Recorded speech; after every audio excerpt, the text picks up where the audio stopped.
Hello everyone, this is Aditya Narayan and welcome to my channel N tutor. Friends, इस वीडियो में हम लोग एचबीटीयू बीबीए के कंप्लीट काउंसलिंग प्रोसेस के बारे में जानने वाले हैं। क्या आपका कंप्लीट एडमिशन प्रोसेस रहने वाला है बीबीए के लिए, साथ ही साथ यहाँ पर आपके कौन से इंपॉर्टेंट डॉक्यूमेंट लग रहे होंगे एंड क्या क्या आपका एक्सपेक्टेड कट ऑफ देखने को मिल रहा होगा उसके बारे में भी जान रहे होंगे। तो फ्रेंड्स, सबसे पहले हम लोग एचबीटीयू के कॉलेज कैंपस के बारे में बात करते हैं। तो एचबीटीयू का आपका कॉलेज कैंपस 348 एकर्स का देखने को मिल जाता है। साथ ही साथ एचबीटीयू का एस्टेब्लिशमेंट 1921 में हुआ था। फ्रेंड्स, तो बीबीए के लिए आपके ट्यूशन फी के बारे में बात करते हैं। तो बीबीए का आपका जो ट्यूशन फी है 80,000 लगने वाला है। ओके, तो 80,000 जो आपका फी है बीबीए के लिए लगता है फॉर एचबीटीयू। एंड नेक्स्ट यहाँ पर कनेक्टिविटी के बारे में बात करते हैं। तो यहाँ पर नियरेस्ट रेलवे स्टेशन 9 किलोमीटर के रेंज के अंदर देखने को मिलता है एंड 15 किलोमीटर के रेंज के अंदर आपका एयरपोर्ट देखने को मिल जाता है। नेक्स्ट फ्रेंड्स, यहाँ पर हम लोग एचबीटीयू बीबीए के लिए क्या आपका एलिजिबिलिटी क्राइटेरिया रहने वाला है, एलिजिबिलिटी क्राइटेरिया को समझ लेते हैं।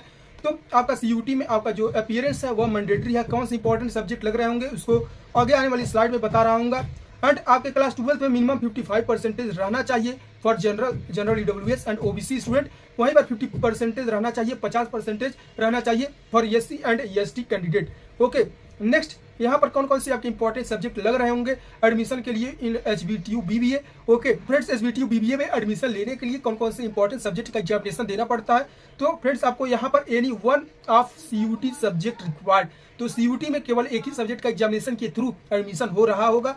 तो आप accountancy, book keeping, business studies, economics, business economics, entrepreneurship, general test section, तो इन सभी सब्जेक्ट में से किसी एक सब्जेक्ट में यदि आप एग्जामिनेशन दिए होगे तो you are eligible for HBTU BBA admission. Seat matrix for HBTU BBA के बारे में जान लेते हैं। कितना number of available seat BBA के लिए देखने को मिलता है। तो 75 number of available seats in BBA देखने को मिल जाता है। कैटेगरी वाइज आप सीट को देख रहे होगे तो ओपन कैटेगरी यानी कि जनरल स्टूडेंट के लिए यहाँ पर जो नंबर ऑफ अवेलेबल सीट है 20 अवेलेबल सीट देखने को मिल जाता है।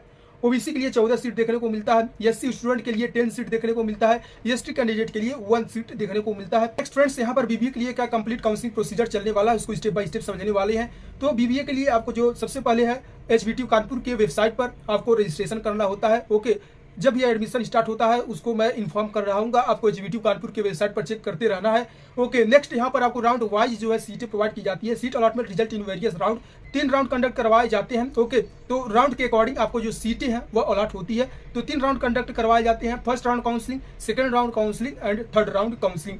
तीनों राउंड कंप्लीट होने के बाद आपका फिजिकल रिपोर्टिंग कंडक्ट करवाया जाता है। रिपोर्टिंग मतलब होता है फ्रेंड्स, आपको कॉलेज में आपका जो डॉक्यूमेंट है वेरिफिकेशन हो रहा होगा, डॉक्यूमेंट को वेरीफाई करवाना होता है ऑफलाइन तरीके से। क्या इंपॉर्टेंट डॉक्यूमेंट लग रहे होंगे इसको मैं आगे आने वाली स्लाइड में बता रहा हूँ। साथ ही साथ सभी यहाँ पर राउंड कंप्लीट होने के बाद यदि कोई वैकेंट सीटें बची हुई होती हैं तो उनको भरने के लिए स्पॉट राउंड काउंसलिंग कंडक्ट करवाया जाता है। एंड साथ ही साथ online registration at ERP portal.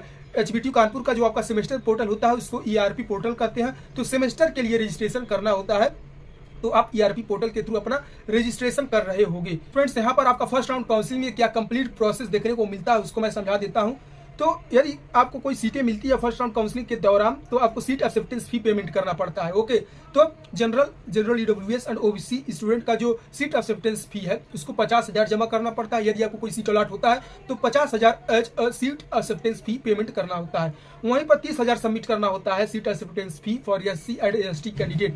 तो एडमिशन फी सबका एक ही लगने वाला है, 80,000 ही लगने वाला है। मगर सीट एक्सेप्टेंस फी जो है ओबीसी जनरल ईडब्ल्यूएस स्टूडेंट को 50,000 देना होता है। वहीं पर एससी एंड एसटी कैंडिडेट को 30,000 पेमेंट करना होता है। ओके, जब आप सीट एक्सेप्टेंस फी को पेमेंट कर देते हो तो ऑनलाइन जो है आपको डॉक्यूमेंट्स को अपलोड करना होता है ऑनलाइन तरीके से आपके रजिस्ट्रेशन पोर्टल के थ्रू। अगेन, यदि आपके डॉक्यूमेंट में कोई प्रॉब्लम आता है तो उस केस में डॉक्यूमेंट डिस्क्रिपेंसी नाम का प्रॉब्लम देखने को आता है। उस प्रॉब्लम को सॉल्व करने के लिए अगेन आपको डॉक्यूमेंट्स को अपलोड करना होता है, तो कोई दिक्कत वाली बात नहीं होती है। नेक्स्ट यहाँ पर एज पर प्रोवाइडेड शेड्यूल पे लेफ्ट फी एंड आपको 80,000 फी पेमेंट करना है। तो शेड्यूल के अकॉर्डिंग आपको फी को पेमेंट करना पड़ता है। 50,000 जो है फी जो है general EWS and OBC student payment कर दिए थे, यानी कि 30,000 उनको अब एक्स्ट्रा फी जो है पेमेंट करना है आपके काउंसलिंग शेड्यूल के अकॉर्डिंग। 30,000 जो फी है पेमेंट कर दिया गया था एससी एंड एसटी कैंडिडेट के थ्रू, यानी कि 50,000 और एक्स्ट्रा जो फी है पेमेंट करना है एससी एंड एसटी कैंडिडेट को अपने रजिस्ट्रेशन पोर्टल के थ्रू। ओके, तो इस तरीके से आपका जो एक्स्ट्रा फी है वो कंप्लीट फी है ले लिया जाता है। तो आपका जो फी है फ्रेंड्स आपके रजिस्ट्रेशन पोर्टल के थ्रू ऑनलाइन ही पेमेंट होता है। तो प्लीज श्योर दैट आपको जो फी है वो पहले से अपने बैंक अकाउंट में कलेक्ट करके रखना है। आपका जो फी है वो ऑनलाइन ही पेमेंट होने वाला है। तो फ्रेंड्स सिमिलर तरीके से आपका second round counselling and third round counselling का प्रोसेस देखने को मिलता है। यदि आपको कोई सीट अलॉट होता है तो सीट एक्सेप्टेंस फी पेमेंट करना पड़ता है। General, EWS and OBC student को 50,000 जमा करना है सीट एक्सेप्टेंस फी। वहीं पर एससी एंड एसटी कैंडिडेट को 30,000 जमा करना होता है। सीट एक्सेप्टेंस फी सबमिट करने के बाद डॉक्यूमेंट को अपलोड करना पड़ता है, जो कि ऑनलाइन डॉक्यूमेंट अपलोड होता है। एंड साथ ही साथ and as per provided schedule पे लेफ्ट फी, जितना बचा हुआ फी है उसको पेमेंट करना है। 80,000 में से जितना एक्स्ट्रा फी बचा रहता है उसको पेमेंट करना है। ओके, तो यहाँ पर 30,000 जो फी है ओबीसी ईडब्ल्यूएस स्टूडेंट को पे करना है। एंड साथ ही साथ 50,000 जो फी है वह एससी एंड एसटी कैंडिडेट के लिए को पेमेंट करना है काउंसलिंग शेड्यूल के अकॉर्डिंग। नेक्स्ट यहाँ पर थर्ड राउंड काउंसलिंग का प्रोसीजर भी सेम रहने वाला है। कोई भी सीट अलॉट होता है 50,000 फी पेमेंट करना पड़ता है ईडब्ल्यूएस ओबीसी स्टूडेंट को एंड 30,000 फी पेमेंट करना होता है एससी एंड एसटी कैंडिडेट को। ओके, डॉक्यूमेंट को अपलोड करना होता है ऑनलाइन तरीके से आपके रजिस्ट्रेशन पोर्टल के through and payment of left fee. तो जिस तरीके से first round counselling second round counselling रहता है उसी तरीके से थर्ड राउंड काउंसलिंग चलने वाला है। एंड साथ ही साथ फ्रेंड जिन स्टूडेंट को फर्स्ट राउंड काउंसलिंग में सीट अलॉट नहीं होता है उनको अगले आने वाले राउंड के लिए वेट करना पड़ता है। ओके, तो आपको कहीं ना कहीं फ्रेंड पेशेंस रख के चलना होता है। ओके, एंड तीनों राउंड कंप्लीट होने के बाद आपका फिजिकल रिपोर्टिंग होता है। फिजिकल रिपोर्टिंग में ऑफलाइन तरीके से डॉक्यूमेंट वेरिफिकेशन हो रहा होता है। स्पॉट राउंड काउंसलिंग के बारे में जान लेते हैं। तो स्पॉट राउंड काउंसलिंग फ्रेंड्स आपके फिजिकल रिपोर्टिंग कंडक्ट होने के बाद, कंप्लीट होने के बाद कंडक्ट करवाया जाता है। स्पॉट राउंड काउंसलिंग में सीट जो है ऑफलाइन तरीके से अलॉट होती है, ऑफलाइन सीट अलॉटमेंट होता है। साथ ही साथ payment of total fee 80,000 at a time, एक ही बार आपका जो फी पेमेंट होता है। आप राउंड वाइज देखे थे कि first round counselling, second round counselling, third round counselling, 2 shift में फी पेमेंट हुआ था।